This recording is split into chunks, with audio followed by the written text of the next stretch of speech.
اعوذ باللہ من الشیطان الرجیم، بسم اللہ الرحمن الرحیم، الحمد للہ رب العالمین، والصلاة والسلام علی اشرف الانبیاء والمرسلین وآلہ الطیبین الطاہرین واللعن علی اعدائہم اجمعین، اما بعد فقد قال اللہ تعالی وتبارک فی القرآن الکریم، بسم اللہ الرحمن الرحیم، وَلِلَّهِ عَلَى النَّاسِ حِجُّ الْبَيْتِ مَنِ اسْتَطَاعَ إِلَيْهِ سَبِيلًا۔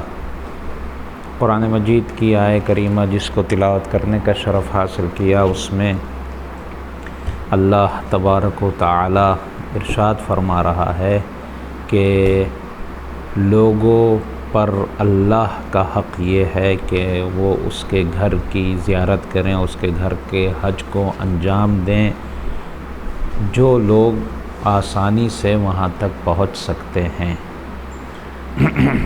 حج کے سلسلے میں یہ ہماری گفتگو جاری و ساری ہے، اور الحمدللہ عمرہ تمتع کے سلسلے میں ہم نے گفتگو اپنی مکمل کر لی، اور حج کے پہلا کام ہم نے مناسک حج میں سے پہلا نسک ہم نے بیان کیا کہ اس میں بھی احرام ہے۔ عمرہ تمتع مکمل کرنے کے بعد حاجی آزاد ہو جاتا ہے، ساری جو محرمات تھے وہ حلال ہو جاتے ہیں، ایک نارمل انسان کی طرح وہ زندگی گزارتا ہے، جیسے اپنے شہر میں رہتا تھا ویسے ہی مکے میں رہنا شروع کر دیتا ہے۔ جب حج کے دن آتے ہیں تو دوبارہ سے احرام باندھتا ہے، اور وہ مکے میں کہیں سے بھی احرام باندھ سکتا ہے۔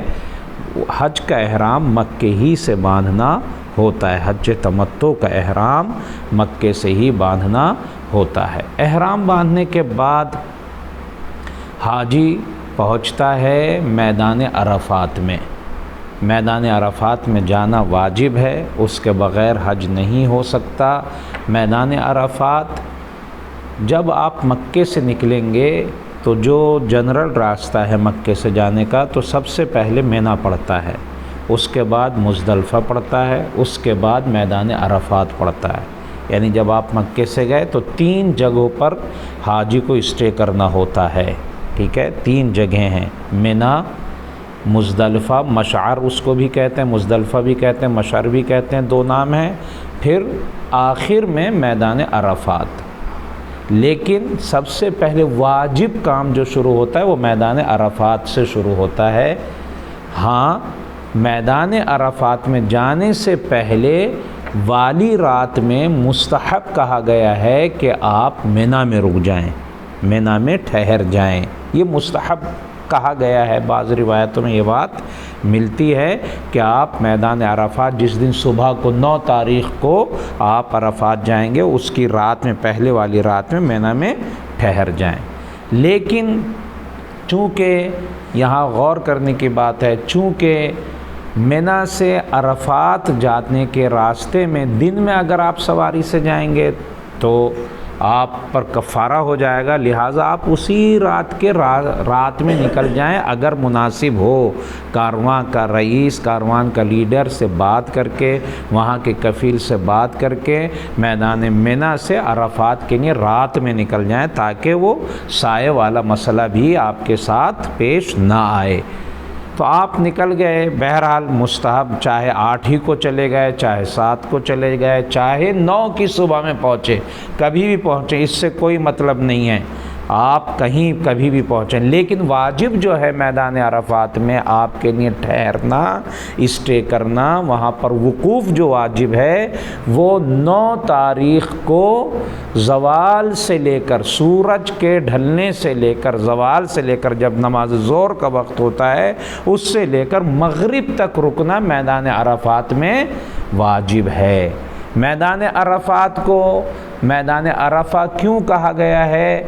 بعض افراد نے یہ بات بیان کی ہے کہ جناب ابراہیم کو اللہ کی معرفت وہیں پر عطا کی گئی تھی، جو معرفت پروردگار، جو وہاں پر اللہ نے جو ان کو بہت سی چیزیں جناب ابراہیم کے ساتھ واقعات پیش آئے تھے، وہیں پر درجات معرفت وہاں پر اضافہ ہوئے تھے، تو اس کو عرفہ یعنی پہچاننا، پروردگار کی معرفت حاصل کرنا۔ اسی لیے ہمارے ائمہ نے وہاں پر دعائیں پڑھی ہیں۔ امام حسین کی دعا ہے، اس دن کا نام ہی عرفہ پڑ گیا جس دن آپ میدان عرفات میں رہتے ہیں، یوم عرفہ ہی کہا جاتا ہے۔ حتیٰ وہ دعا کہ جو ہم پڑھتے ہیں ذی الحجہ کی 9 تاریخ کو، اس کو بھی دعائے عرفہ اسی لیے کہا جاتا ہے کہ وہ 9 تاریخ کو پڑھی جاتی ہے۔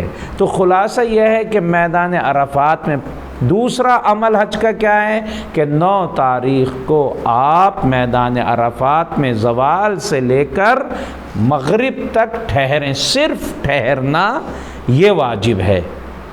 دعائیں پڑھنا، نمازیں پڑھنا، یا اگر غسل کے اسباب فراہم ہو جائیں وہ کرنا، یا یہ تمام کام کرنا، یا دوسری زیارت وغیرہ پڑھنا، یہ سب مستحب ہے۔ یعنی اگر حاجی کچھ بھی نہ کرے، صرف جا کے میدان عرفات میں ٹھہر جائے ظہر کے وقت سے لے کر مغرب کے وقت تک کافی ہے، اس نے اللہ کے حکم پر عمل کر لیا، اس نے حج کر لیا۔ ہاں یہ دھیان میں رہے، جب آدمی اتنی دور سے جا رہا ہے، جہاں نبیوں نے دعائیں پڑھیں، جہاں اماموں نے دعائیں پڑھیں، جہاں اولیاء الہی نے اللہ کو یاد کیا، معرفت میں اضافے کے لیے دعائیں کیں، جہاں اللہ کی معرفت کا حاصل کرنے کے لیے ائمہ نے تاکید کی، تو کیوں ہم وہاں پر ایسے ہی وقت گزاریں، کیوں فالتو میں بیٹھیں؟ بہتر یہ ہے کہ سمجھ کر دعائیں پڑھیں، سمجھ کر قرآن پڑھیں، اللہ کی معرفت میں اضافہ کرنے کی کوشش کریں، علماء سے ایسی باتیں دریافت کریں کہ جس سے ہمارے دین نبی کو پہچاننے، اللہ کی معرفت حاصل کرنے کے ذرائع اور زیادہ ہوں۔ ہم جب گئے ہی ہیں تو وہاں خالی نہ بیٹھیں، یہ اللہ کا فضل ہے کہ اس نے ہم پر کچھ اور چیز واجب نہیں کی، صرف ہم سے یہ کہہ دیا وہاں چلے جاؤ بس کافی ہے۔ یہ کیوں ہو سکتا ہے آپ کے ذہن میں؟ کیوں ایسا کیا اللہ نے؟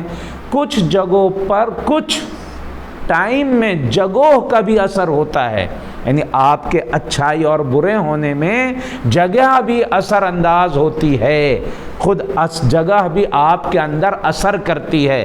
فار ایگزامپل آپ مسجد میں چلے جائیں، آپ کا مائنڈ سیٹ اپ الگ ہوتا ہے، سڑک پر گھومتے رہیں تو آپ کا مائنڈ الگ ہوتا ہے۔ جگہوں کے بھی اپنے اثرات ہوتے ہیں، جس طرح ٹائم کا بھی اپنا اثر ہوتا ہے، ایسی جگہوں کے بھی کچھ اثرات ہوتے ہیں، وہاں سے کچھ نہ کچھ آپ کی معرفت اور حاجی کی معرفت میں اضافہ ہوتا ہے۔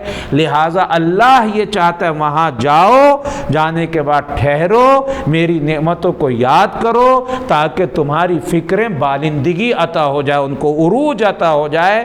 اور حدیثوں میں یہ بات آئی ہے کہ انسان کا 1 ساعت فکر کرنا 70 دنوں کی عبادت سے بہتر ہے۔ صرف فکر کرنا، تدبر کرنا، سوچنا اچھی باتیں، اس کا مطلب یہ نہیں کہ واجب نمازیں میں چھوڑ دوں، واجب چیزیں چھوڑ دوں۔ فکر وہیں تک لے جائے گی، وہی فکر اچھی ہے کہ جو اللہ تک مجھے پہنچائے، یعنی جو اللہ سے کاٹ رہی ہے وہ فکر اچھی نہیں ہے۔ تو حج میں واجب کیا ہے؟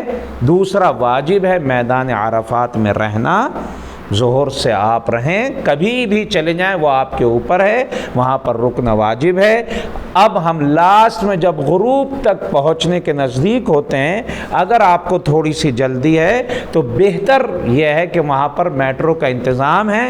اب سائے میں چونکہ جب غروب ہو جائے گا، جب رات ہو گئی تو سائے میں چلنا بھی آپ کے لیے مشکل نہیں ہے، آپ اپنی پلاننگ کر سکتے ہیں کہ وہاں سے پیدل چلنے کے بجائے، چونکہ دوسرے میدان مشعر میں جانا ہوتا ہے تو پیدل چلنے کے بجائے آپ نہیں چل سکتے، یا آپ کے کاروان میں کچھ اور لوگ ہیں، تو میٹرو کے اسٹیشن کے نزدیک غروب کے وقت پہنچ جائیں۔ جیسے ہی غروب ہونے والا ہو میٹرو پر سوار ہو جائیں، مزدلفہ کے اسٹیشن پہ جا کے وہاں پر جا کر اتر جائیں۔ پھر مزدلفہ کی بات شروع ہوگی، جو مزدلفہ کے اعمال ہیں جو انشاءاللہ آئندہ بیان ہوں گے۔ اللہ سے دعا ہے کہ وہ ہمیں عرفات میں پہنچنے اور حاجی بننے اور حج پر جانے کی کوشش کرنے کی توفیق عطا فرمائے، اور ہماری معرفت میں محمد و آل محمد کے صدقے میں اضافہ فرمائے، تاکہ ہمیں اللہ کی حقیقی معرفت حاصل ہو جائے۔ والسلام علیکم ورحمۃ اللہ وبرکاتہ۔ اللہم صل علی محمد و آل محمد وعجل فرجہ۔